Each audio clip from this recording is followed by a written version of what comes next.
하나님 말씀 봅니다. 로마서 12장입니다. 잘 읽었죠? 교도할게요. 제가 14절 읽습니다. 너희를 박해하는 자를 축복하라. 축복하고 저주하지 말라. 즐거워하는 자들과 함께 즐거워하고 우는 자들과 함께 울라. 서로 마음을 같이하며 높은 데 마음을 두지 말고 도리어 낮은 데 처하며 스스로 지혜 있는 채 하지 말라. 아무에게도 악을 악으로 갚지 말고 모든 사람 앞에서 선한 일을 도모하라. 할 수 있거든 너희로서는 모든 사람과 더불어 화목하라. 하나님 자들아, 너희가 친히 원수를 갚지 말고 하나님의 진노하심에 맡기라. 기록되었으되 원수 갚는 것이 내게 있으니 내가 갚으리라고 주께서 말씀하시니라. 내 원수가 줄이거든 먹이고 목마르거든 마시게 하라. 그리함으로 너가 숯불을 그 머리에 쌓아 놓으리라. 악에게 지지 말고 선으로 악을 이기라. 아멘. 할렐루야. 자, 오늘 그 말씀을 통해서 우리가 크리스찬으로서 세상에서 어떻게 크리스찬다운 삶을 살까에 대한 부분을 나누려고 합니다. 자, 바울이 지금 12장에서 우리 성도들이 교회 안에서 봉사하고 섬김에 대한 중요한 그 원리를 기록한 이후에 이제는 우리 성도들이 세상에서 실제 생활 영역이 어디입니까? 가정도 있고 물론 교회도 있지만 교회는 이미 끝났고 그 다음에 가정, 학교, 직장이죠. 이런 생활, 그런 영역에서 실제 생활 영역에 해당되는 그런 삶의 원칙들을 지금 바울이 기록하고 있습니다. 자, 우리들의 저와 여러분의 실제 생활 영역은 다양하죠. 그래서 다양하기 때문에 보편적인 관점에서 이거를 표현할 때 뭐라고 표현할 수 있냐면 결국은 우리 다른 사람과의 관계 속에서 어떻게 사느냐가 중요하다 하는 겁니다.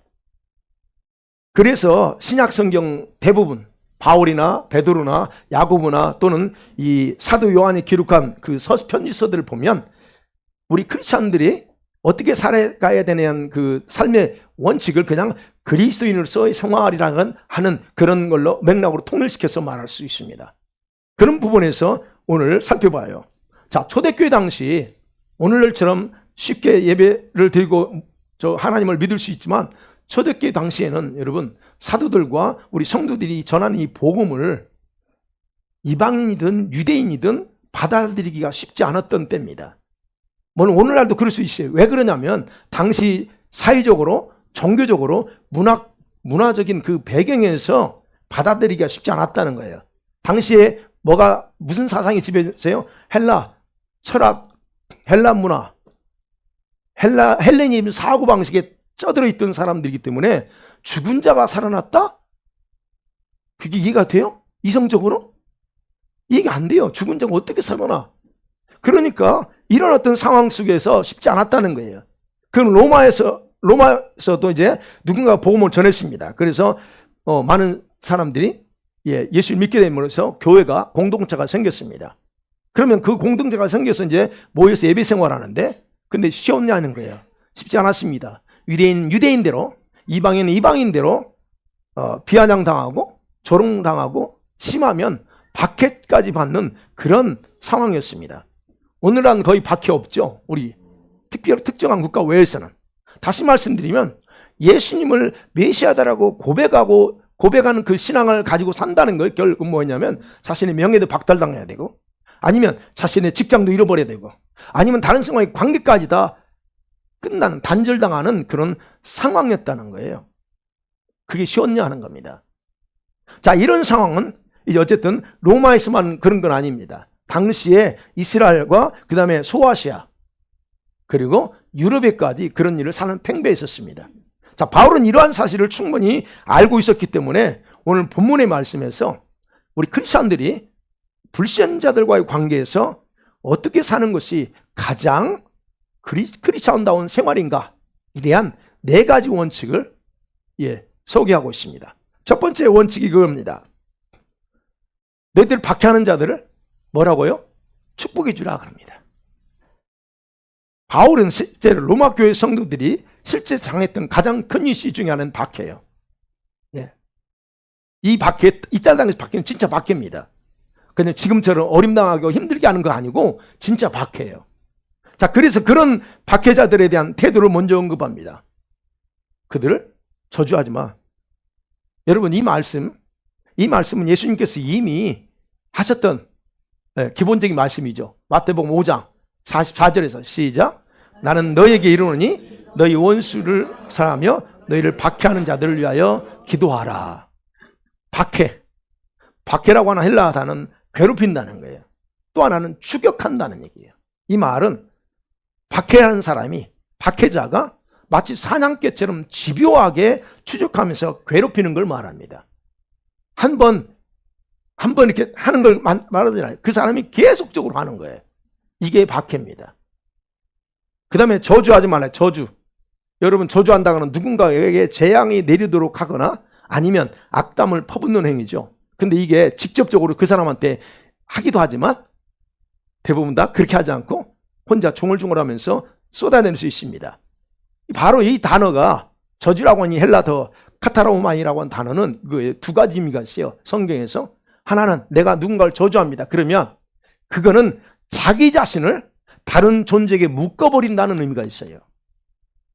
또 하나는 상대방을, 이거는 조금 더 심해요. 상대방을 사단에게 맡겨서 묶여있는 존재가 되게 한다는 거예요.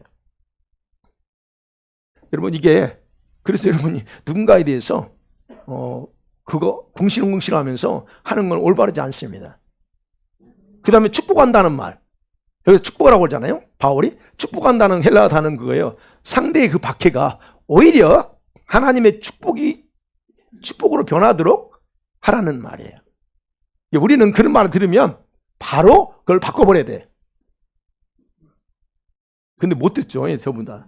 네. 누가 상대방이 나를 저주하는지 몰라. 그렇지만 만일에 이거를 그런 상황이 된다면 그렇게 직접적인 박해가 있을 때는 그렇게 바꿔본, 축복을 바꿔버리겠습니다. 그럼 어쨌든 그런 의미입니다. 그러면 일반적으로 자신을 박해하고 고통을 주는 자들에 대해서 저주하고 욕하는 것은 누구나 할 수 있어요. 그죠? 그들에게 대갚아주는 것은 당연한 거예요. 저놈이 나한테 악담을 보였으면 나도 대받아야지. 그러니까 얼마든지 우리들은 주변에 의식할 것 없이 나도 그렇게 할 수 있다는 얘기예요. 그런데 왜 바울과 우리 예수님은 그렇게 하지 말고 축복하라고 하는 거예요? 여러분, 첫 번째 생각, 예수님이 지금 이렇게 예수님 말씀은 사랑하라, 그리고 사랑하고 기도해줘 라고 말합니다. 여러분, 율법에, 구약의 율법에는 원수를 미워하라는 말이 없습니다. 있어요, 없어요?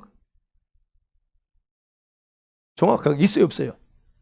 성경에는 어디에도 나쁜 놈 죽이라, 나쁜 놈 또 미워하라고 한 적이 없습니다. 어떤 다른 경전에서처럼 죽여버려라고 하는 단어가 없어요. 자, 그런데 이것을 구약의 율법을 잘못 해석해서 가르친 바리새인들이 교훈을 주님이 바로잡기 위해서 지금 이 말씀하시는 거거든요. 여러분, 하나님께서는요, 잘해주는 사람은 사랑하고 힘들게 하는 사람들, 박해하는 사람들 미워하고 저주하라고 한 적이 있어요, 없어요? 없습니다. 바로 이렇게 원수까지도 사랑하고 기도해 줄 때에 하나님의 아들이 된다라고 예수님이 지금 이제 그 마태복음 5장에서는 얘기하는 거예요. 바로 그가 하나님의 아들이야라고 얘기하는 거예요. 그러니까 하나님의 사랑의 원리는 뭐냐? 선한 사람이든 악한 사람이 할 것 없이 다 공평하게 하나님의 사랑을 흘려보내고 있다는 겁니다. 그래서 잘해주는 사람에게는 잘해주고 못해주는 사람이 못해준다면 그게 하나님의 사랑이냐 이게요. 그게 하나님의 사람이냐? 그 하나님의 자녀라고 말할 수 없다는 겁니다. 이런 식의 사랑은 어디서 가능해요? 세상에서는 누구나 다 할 수 있어요. 그런데 우리 크리스찬들은 그들과 달라야 된다는 거예요. 그래서 그들을 사랑하고 위에 기도해줘 라고 예수님 말씀한 거예요. 그러면 둘째 바울은 보세요. 바울 왜 이렇게 말했을까 하는 거예요. 바울은 이 예수님의 가르침을 그대로 언급하면서 차이점은 있어요. 예수님을 사랑하라, 기도해 주라고 그러는데 바울은 뭐라고 그래? 저주하지 말고 축복해 주라 그래요. 예. 바울은 예수님보다 더 실제적인 표현법을 강조한 거예요. 여러분, 저주라고 하는 말은 자신에게 아무나 하나요? 아무에게나 저주 안 하잖아요. 자신에게 악을 행하거나 못된 짓을 하는 사람을 향해서 중얼거리듯 쏟아내는 말이 저주예요. 그때 당시에 그래요. 그때 당시에. 그냥 듣든 안 듣든 막 화나게 하면 그냥 말로 뱉어내는 거. 이게 저주거든요. 그러면 그런 말을 하는 사람들은, 여러분 하지 않겠지만, 이런 말 하는 사람들은 그 자신의 입에서 나오는 그 중얼중얼하면서 투덜투덜하면서 쏟아낸 말의, 저주의 말이 어떤 파급력이 있는가를 모르고 있다는 거예요. 그러면서 자신에게 어떤 영향이 오는지도 모르기 때문에 그걸 중얼중얼하면서 쏟아낸다 하는 겁니다. 여러분 그거 아셔야 돼요. 그래서 바울은 저주 대신에 축복으로 바꾸는 거, 바꿔야 된다 그래요. 근데 이게 쉽지 않다 이거죠. 그래서 바울이 지금 이제 오늘 본문에서는 그 당사자의 성품과 연결시켜서 말하는 거예요. 여러분의 성품에 따라 다르다는 거예요. 성품이 온유한 사람은 그런 상황 속에서 축복으로 바꿀 수 있겠죠. 그냥 성품이 그러니까 그냥 뭐 그렇게 있어요. 그러니까 성품과 관련돼. 그래서 이 바울의 명령은 우리 인간의 본성 자체 있죠. 이 본성 자체로는 거의 불가능한 행동이에요. 어떻게 축복해 줘? 안 되지요. 그런데 우리 크리스찬들은 뭐 해야 되냐? 내 본성, 이 육신의 법을 따를 거냐? 그 다음에 말씀의 법 또는 성령의 법을 따를 것이냐? 이게 연관돼 있어요. 그리고 로마서에서는 그거와 연관되어 있는 겁니다. 그렇기 때문에 여러분이 누군가를 축복해 주는 것은 결국 성령의 법을 따르는 것이고, 말씀의 법을 따르는 거예요. 자, 그렇기 때문에 자신의 이 육신의 본성을 따르지 않고 축복해 줄 때 일어난 일이 더 중요하다는 것을 바울이 강조하는 겁니다. 그게 뭐예요? 박해자를 위해서 축복해 줄 때 상대방이 받아들이지 않잖아요. 그러면 그게 사라지지 않습니다. 사라지지 않고 최초로 나왔던 곳으로 돌아가요. 어디에서 나왔어요? 내 입에서 나왔으면 그 축복이 나한테 들어와 버려요. 그러니까 생각해 보세요. 만일에 박해자들에게 저주를 한다고 하면 그 말은 출시되지 않습니다. 그대로 이루어지게 돼 있어요. 그렇게 되면 어떤 결과가 오냐? 여러분이 만일에 화가 나가지고 했다면 어떤 결과냐? 여러분과 제가 형제에게 칼을 들이대서 살인하는 것과 마찬가지 일을 하고 있다는 거예요. 그래서 이제는 화나면 함부로 쏟아내는 말들 조심하세요. 저주는 여러분이 쏟아내면 저주는요, 저주가 심어지는 밭이 따로 있어요. 깨끗하고 신선한 사람의 밭이 아니고 어둠의 상태에 있는 마음의 밭에 그 저주가 심어지는 거지. 그러니까 여러분 중에 누가 예전에 그런 말이 있었어요. 목사님이 저주하면 그대로 된다고. 그래서 얼마나 두려웠는지 모릅니다. 어렸을 때 신앙생활 할 때. 여러분 그러지 않아요. 어찌됐든 그런 부분에서 그런데 축복은 있잖아요. 축복은 상대의 마음밭이 받아들일 수 없게 되잖아요. 그러면 소멸되지 않고 누구한테 돌아온다고? 자기한테 돌아와요. 그 축복이. 그러니까 생각해 보세요.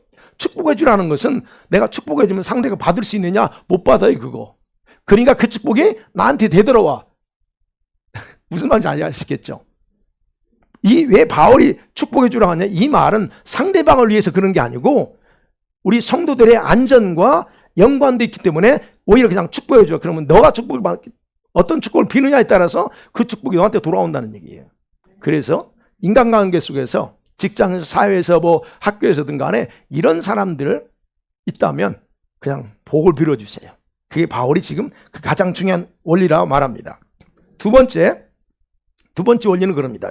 15절에서 상대방 입장에서 공감해 주라는 거예요. 그냥 제가 이렇게 풀어서 말씀드려요. 이 말씀은 우리 성도들의 감성적인 부분을 다루는 부분입니다. 그게 뭘까요? 기뻐하는 자들과 함께 기뻐해 주고 우는 사람들과 함께 울어주는 것. 이거 여러분, 이것은 하나님께서 저와 여러분에게 넣어주신 긍휼의 마음을 끄집어내는 거예요. 사실은 긍휼의 마음, 우리한테 다 긍휼의 마음이 있잖아요. 근데 어떤 사람은 긍휼의 마음이 이렇게 높지만 어떤 사람은 조금밖에 안 될 수 있어요. 근데 이거를 끄집어내는 거예요. 어디에서? 실제 사회생활 속에서. 여기서 즐거워한다는 말 있죠. 헬라어로 즐거워한다는 말은 가장 일반적인 의미의 기뻐하는 거예요. 즐거워준다는 뜻이에요. 근데 여기서 즐거워한다는 것은 단순한 즐거움이 아닙니다. 잃어버린 것을 찾았을 때 진짜 소중한 걸 이루었는데 찾았을 때 느끼는 그 감정, 기쁨, 그 단어예요. 근데 누군가가, 여러분 주변에 여러분 동료가 누군가가 아주 이런 일이 생겼을 때 그때 어떻게 반응해야 되냐는 거예요. 그 다음에 여기서 슬퍼한다는 거 있죠. 슬퍼한다는 헬라어도 비탄에 빠지는 거예요. 한마디로. 통곡하는 걸 의미하지 잠깐 찔끔찔끔 눈물 흘리는 걸 말하지 않습니다. 그러면 이 의미 뭐냐? 이거요. 특별히 감정을 억제하지 못하고 큰 소리로 내서 울부짖는 슬픔을 말할 때 얘기하는 거예요. 그러면 보세요. 여러분 주변에 이런 어려움을 당하고 좋은 일이 있을 때 이런 감성으로 여러분이 반응해 줘야 된다는 거예요. 근데 여러분과 제가 그 감정, 긍휼의 강도에 따라 다르다는 거예요. 긍휼이 이렇게 풍성한 사람은 그것에 대해 그냥 리액션이 크겠죠. 근데 낮은 사람은 어떻겠어요? 좀 낮겠죠. 어찌됐든 이런 어떤 마음, 상대방의 마음을 같이 공감해 준다. 그런데 이런 감성은 여러분 교회 안에서 보면 긍휼 사역을 감당하는 사람들이 대단히 필요합니다. 이런 사람은. 근데 중요한 것은 이런 감정이 모든 크리스찬이라고 해서 다 똑같이 가지고 있는 감정은 아니다는 거예요. 여러분 이해가 되세요 이거? 제가 그랬죠. 여러분과 저는 우리 각자가 다 다르잖아요. 그렇기 때문에 어떤 사람은 감성이 굉장히 이렇게 발달된 사람이 있고 그러지 못한 사람이 있다고 했잖아요. 그런 관점에서 한번 보시라는 거예요. 만일 상대방의 입장에서 공감할 능력이 없어 내가. 그렇다면 그 형제를 사랑하는 마음이라도 있으면 어떻게든 공감이 가능할 겁니다. 그렇지 않겠어요? 그래서 이 명령은 공감해 주라, 같이 울어주고 같이 기뻐해 주라, 이 말씀은 결국 저와 여러분의 마음을 그 상대방에게 주느냐 아니냐의 문제라는 거예요. 여러분 생각해봐요. 평소에 좋아하는 사람이 좋은 일 당하거나 좋아했던 사람 슬픈 일 당하면 어떻게 해요? 그건 쉽죠. 같이 울어주고 힘들어하는 건 슬퍼할 수 있습니다. 그런데 별로 감정이 좋지 않은 사람, 별로 감정이 안 좋아하잖아. 나고 얼굴 보면 그냥 아무렇지는 않은데 속에서는 있어. 그런 상태, 감정이 좋지 않은 사람이 만일에 어려운 일을 당했을 때 진짜 그 슬픔에 함께 동조하면서 그를 위로해 줄 수 있느냐 하는 거, 이게 우리의 실제적인 문제 아니에요? 여러분 어떠세요? 그게 가능합니까? 이건 가능하냐 안 가능하냐 하는 건 여러분 양심적으로 대답하시면 돼요. 안 될 수도 있어요. 양심적으로. 그것이 죄냐 아니냐를 얘기하는 게 아니에요. 죄의 문제가 아닙니다. 그래서 한번 생각해 보세요. 여러분 속에 이런 감정이 별로 좋지 않는 사람이 있다. 빨리 풀어요. 주님께서 굉장히 좋아하지도 않습니다. 그거. 그럴 때 성령께서 작동 안 돼요. 사실은. 진짜요? 근데 자기는 혼자는 가능하다고 생각하고 해. 그러나 막혀 있어. 어찌됐든. 자, 그런데 또 하나 해볼게. 더 쉽지 않은 게 있어요. 쉽지 않은 건 다른 사람이 엄청난 기쁨을 당했을 때 진짜 진심으로 그를 축하하며 기뻐할 수 있을까 하는 거예요. 어떻게 하세요? 야, 여러분 이런 기질은요 사람의 심보의 문제입니다. 예, 겉으로는 좋아하는 표정을 할 수 있어. 아이고 축하해요, 너무 좋겠다 할 수 있는데 내적으로는 시기심이 일어날 수 있어요. 불평에만 왜 나한테는 그게 없는가 하면서 불평과 시기심이 일어날 수 있습니다. 그러니까 결국 뭐냐면 당사자의 그 마음의 심보의 문제라는 거예요. 그래서 이런 문제는 여러분 말씀으로 다루심을 받아서 그런 어떤 기질도 바꿔야 됩니다. 이건 내 기질이야. 아니, 그거 기질 다 바꿔야 됩니다. 네. 어찌됐든 여러분 상대방의 이런 기쁨의 감정에 대해서 동참하고 그러면서 억제할 수 없는 어떤 슬픔을 당한 사람한테 같이 동정해 주는 것, 이 둘 중에 이제 어느 게 더 쉬울 것 같아요? 어느 게 쉬울 것 같습니까, 여러분? 네? 아마 여러분은 그럴 것 같아요. 저도 그럴 것 같은 게 뭐냐면 기뻐하는 사람들에게는 충분히 이렇게 같이 기뻐해 주는 건 쉬울 것 같아. 아이고 잘됐다라고. 근데 진짜 강한 슬픔에 동조하는 것은 제가 볼 때는 그게 좀 어려울 것 같아. 왜냐하면 저는 이렇게 생각했어요. 왜냐하면 왜 그게 어렵냐면 이런 슬픔의 감정은 동일하게 내 감정이 이입이 돼야 되기 때문에 그래요. 내 감정을 딱 끄집어내가지고 같이 이입했는데 내 감정은 이거밖에 안 되는데 이걸 다 끄집어내려니 이게 평소에 나오는 감정이면 좋은데 안 나와. 그러니까 더 어려울 수 있다는 거예요. 그래서 특별히 우리 성도들 중에는 이 감성이 풍부한 분들이 많아요. 얼마나 감사하게 보는데 그 감성이 풍부한 사람들은 어떻게 해야 되냐? 다른 사람들에게 그런 부분에 대해서 깊이 이입이 될 수 있다. 내 감정이 깊이. 그래서 조심하셔야 됩니다. 이런 분들은 나빠서 그렇게 아니고 너무 도가 지나쳐 버릴 수 있어요. 여러분, 우리 사람들이 울어야 될 환경들은 여러 가지가 있을 수 있잖아요. 그렇다면요, 내가 스스로 만든 슬픔이 있어요. 내가 잘못된 일을 해놓고 그게 안 돼가지고 울을 수 있어. 그렇죠? 아니면 어린이를 당해서 진짜 어린이를 당해서 울기도 하고, 상처를 받았고, 아니면 진짜 아픔 때문에 울 수도 있고, 아니면 너무 괴로워서 삶 자체가 괴로워서 울 수도 있고, 질병 때문에 울 수도 있고, 다양합니다.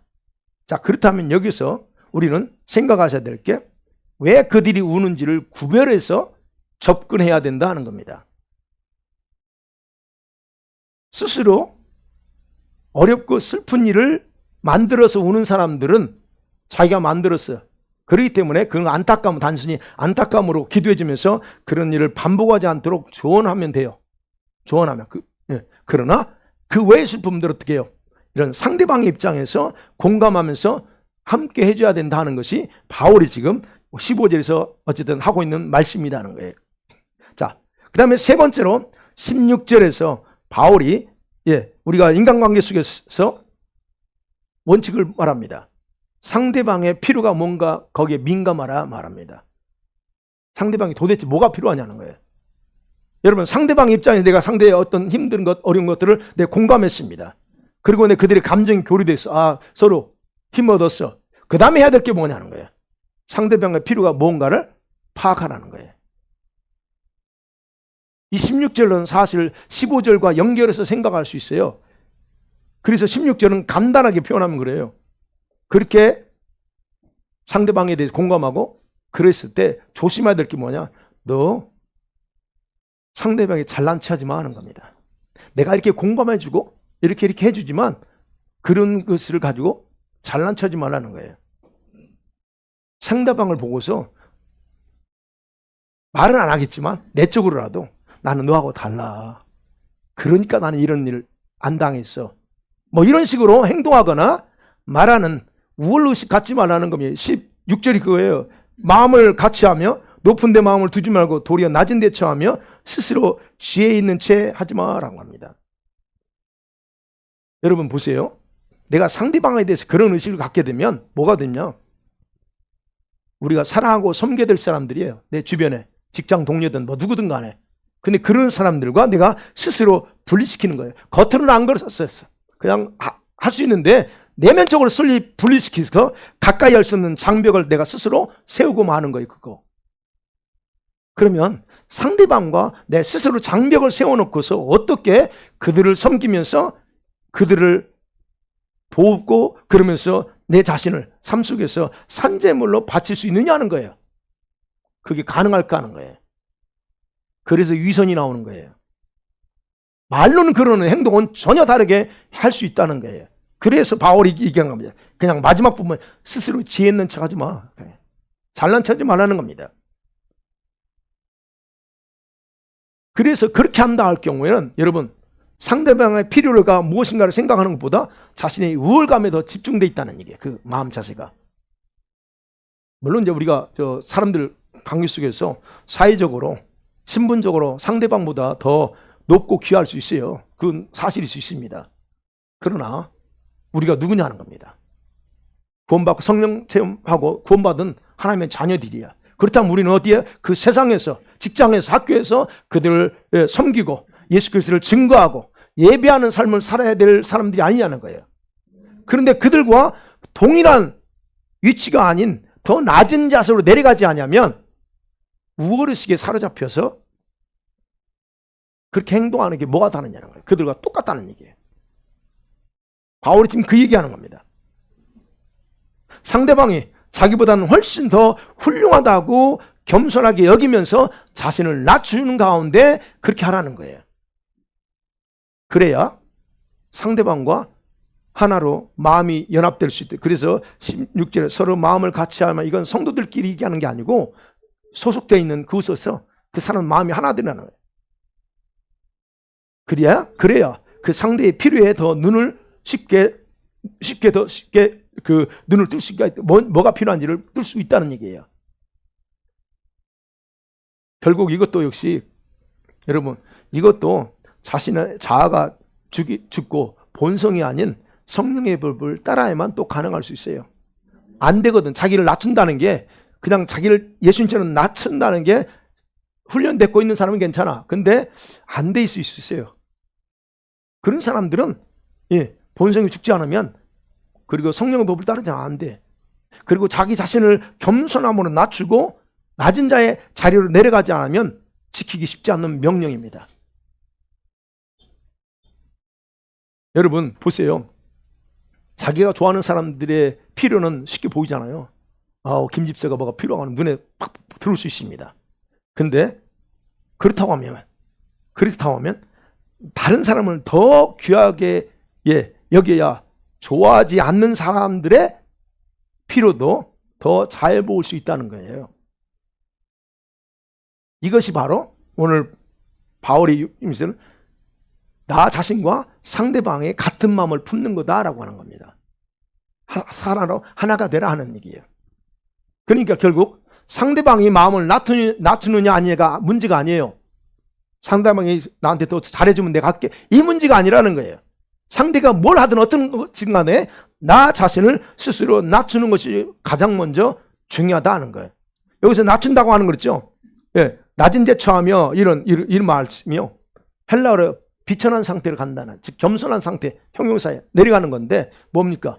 자신을 상대방과 비교할 때 분수에 넘치는 생각하지 않고 지혜롭게 생각하는 거예요.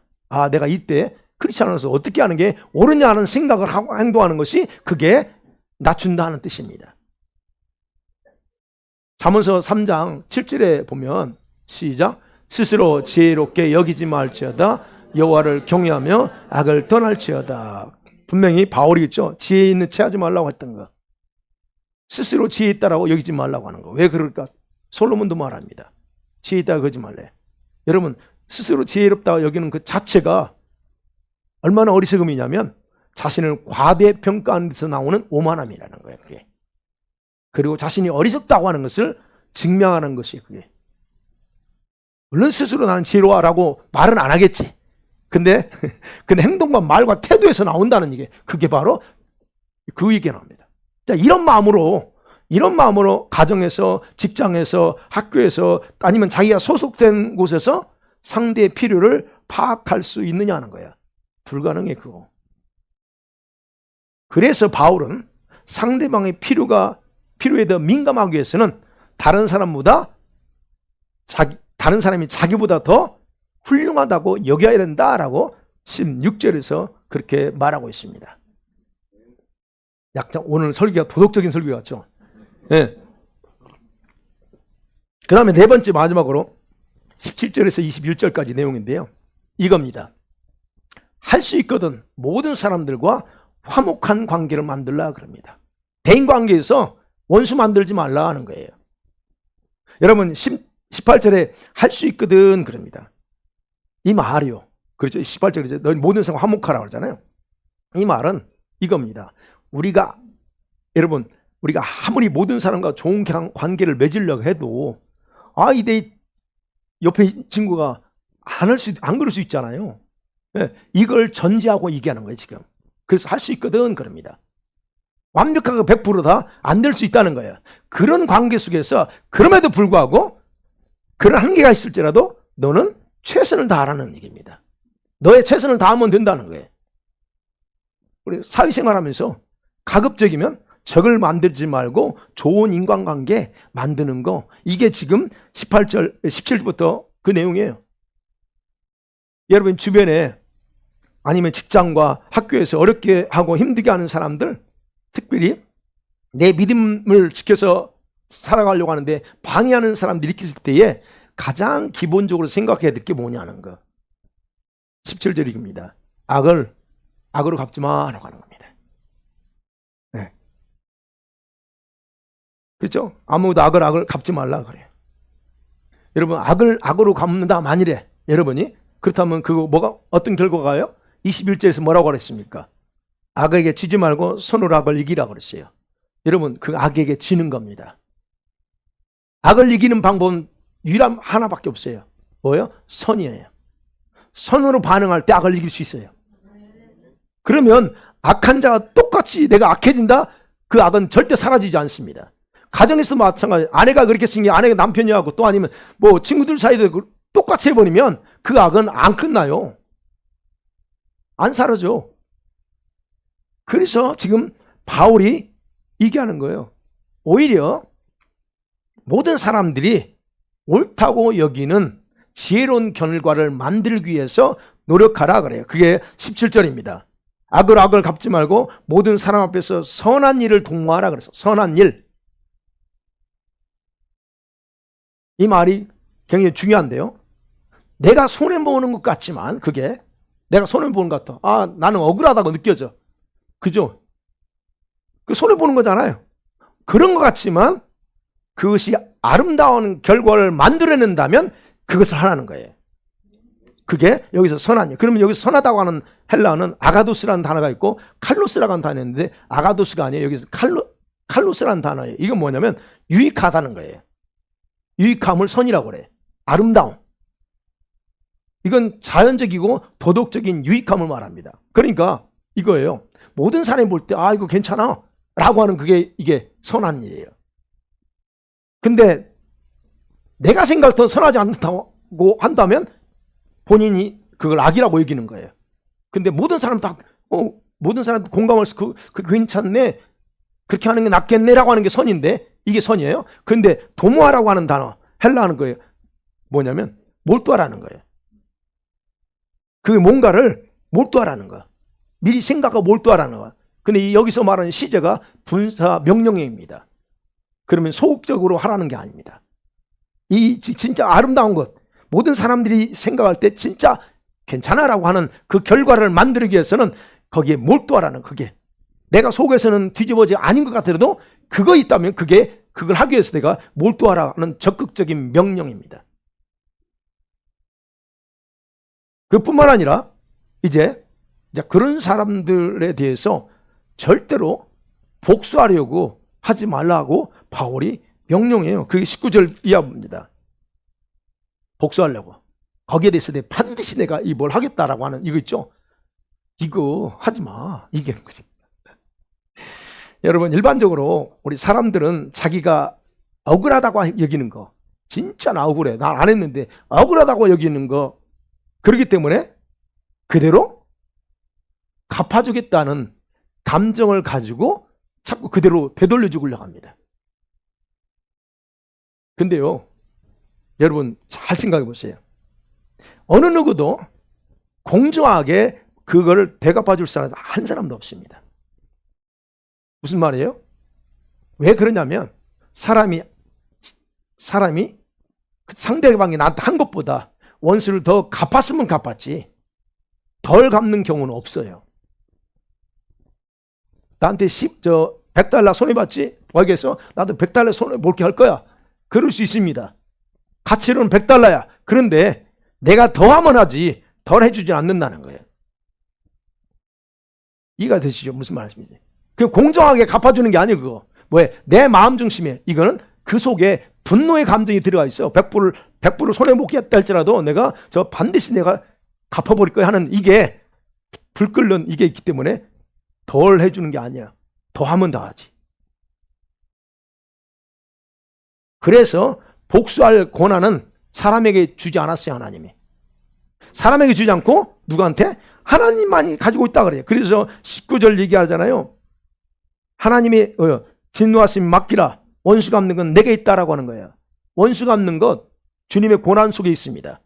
그런데 우리는 자꾸 내가 그걸 되갚거나 아니면 내가 그 억울함을 풀어내려고 그래.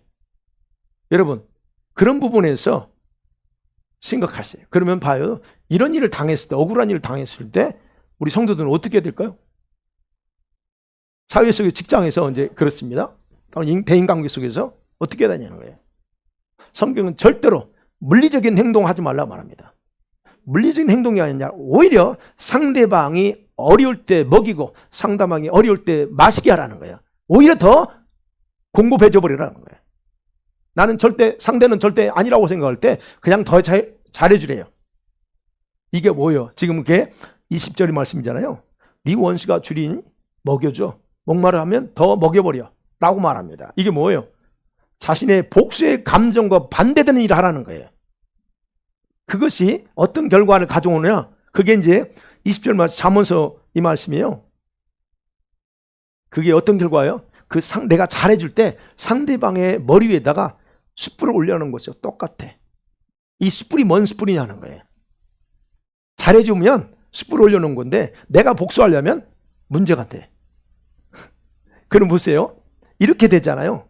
내가 잘해주잖아. 그렇게 되면 머리 위에 올려놓은 숯불에 의해서 스스로 수치심을 느끼거나 아니면 스스로 마음과 생각에서부터 뜨거운 감동을 받고 어떻게 될 것 같아요? 아, 내가 이게 못된 놈이구나. 내가 잘못했구나라고 하는 것이 된다는 얘기예요. 그게 그겁니다. 수치를 당할 수 있어요. 스스로. 그게 숯불을 올려놓는 거예요. 그러니까 이거를 푸는 방법이 성경대로 하시면 돼요. 예수님께서 이 일의 모범을 보여주셨잖아요. 네. 베드로전서 2장 23절에 예수님의 행위를 그렇게 표현하고 있습니다. 시작. 욕을 당하시되 마태 욕하지 아니하시고 고난을 당하시되 부탁하시며 자기가 안 했어요. 예수님은 능히 할 수도 있지만 자기가 하지 않습니다. 왜? 자기 고난이 아닌 그 아버지 고난이에요. 그래서 맡기는 거예요.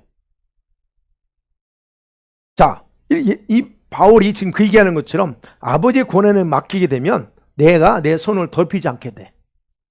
네. 내 손을 더럽히지 않고 동시에 하나님의 영역이고 하나님의 고난에 내가 침범하지 않게 되는 거예요. 내가 하나님의 영역을 왜 침범해요? 그런 사람들이 의외로 있어요. 하나님의 영역을 침범해서. 그러면 자기도 받아 그거. 자, 그래서 얘기하는 거예요. 자기의 억울한 감정대로 행동한다면 그건 자신이 악에게 정복당하는 거야 라고 해서 21절이 그 얘기입니다. 악에게 지지 마라. 내가 악에게 정복당하지 말라는 거예요. 그리고 말하죠. 악은 어떤 모양이라도 취할 게 아니고 다 보려하고 정복해야 될 것이다 라고 하는 거예요. 여러분 9절에서 이미 했잖아요. 바울이. 사랑은 뭐예요? 악을 미워한다고 그랬어요. 악을 미워하고 선을 행하는 거예요. 그렇다면 그런 악에 의해서 내 지배를 받는다? 결국은 내 마음과 내 영혼을 바로 그 악의 포로가 되게 만드는 결과를 가져온다 하는 것이 그게 바울이 지금 그렇게 결론은 내립니다. 사랑하는 성도들 말씀 맺어볼게요. 자, 우리가 구원받고 성령을 받았습니다. 그렇지만 세상에서 우리가 불신자들과 좋은 인간관계를 맺으면서 자신을 지켜나간다는 것은 쉬운 것만은 아니에요. 그것도 저를 압니다. 네. 그래서 늘 저도 일할 때 안 믿는 친구들한테 더 주면 더 주지 내가 목사라는 거 알기 때문에 더 주면 더 주지 그렇지 않았어요. 그러니까 그분들은 나중에 이런 사람 처음 봤다 그러지. 왜? 일반적으로 사업하는 사람들은 이익을 남기려고 그러지 더 이렇게 손해보려고 안 하잖아요. 난 더 줘 그냥. 뭐 있어도 그만 없어도 그만 이런 생각이. 그게 여러분 쉽지 않다고 알아요. 그런 부분에서. 그리고 우리 세상은 저와 여러분의 생활 영역이잖아요. 그죠? 그리고 내 자신, 그 상황 속에 내 자신을 산재물로 드리면서 영적인 예배 생활을 해야 된다고 하는 것도 변함이 없어요. 그렇다면 직장에서, 가정에, 학교에서 어떻게 하는 게 올바르냐는 거예요. 다시 안 볼 것도 아니고. 그죠? 그래서 적어도 우리들은 그런 세상에 동화되지 않고 그들을 변화시킬 수 있는 방법을 가지고 있어요. 우리에게는. 그게 바로 오늘 본문의 말씀입니다. 이렇게만 한다면 그들은 바꿀 수 있어요. 아무리 우리가 아무리 가까운 친구라도 그들을 구원하는 일이 쉽습니까?